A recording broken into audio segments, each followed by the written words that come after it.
Okay, so you have your fire hose that's on your reel. It can connect to here.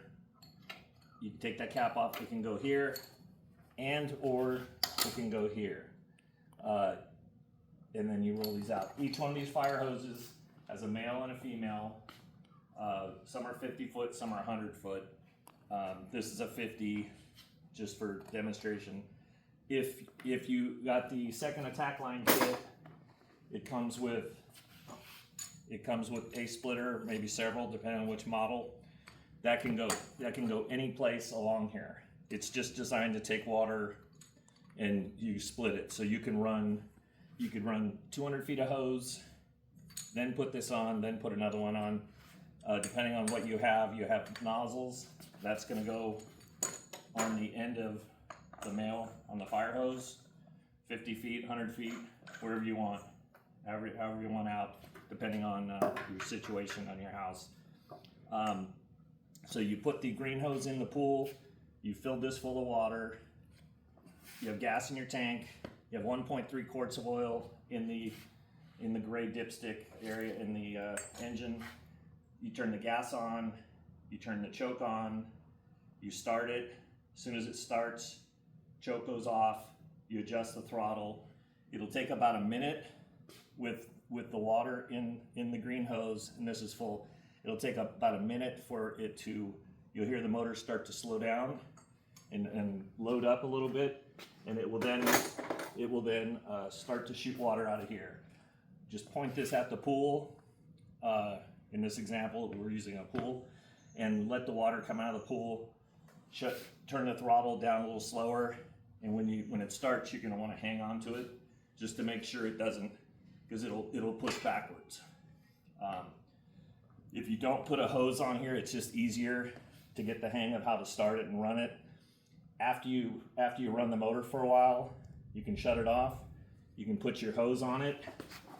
Say, take one of your hoses, put that on, roll it out, put your nozzle on the end, and then before you start it, make sure you open up your nozzle to let some of the water through. Very important, hang on to the nozzle on the hose. Don't just leave it on the ground, start it up, because this hose and this will generate a lot of pressure, and it'll whip around, hit you in the head, or break a window. So make sure somebody's hanging on to the hose, which is why I suggest when you first get it running, don't put a hose, don't put a nozzle. Just point that at the pool and let the motor run, and you'll get the hang of how it works. After you run it, you've sprayed water all around the yard, and you're getting comfortable with it. You can shut it off. What we suggest is turn the gas on the carburetor when the motor's running. There's water pumping through it. Take this bottom knob, turn the gas off. That'll stop the gas coming out of the engine into the carburetor, and let the motor run. And it'll take about a minute, and the carburetor will run out of gas.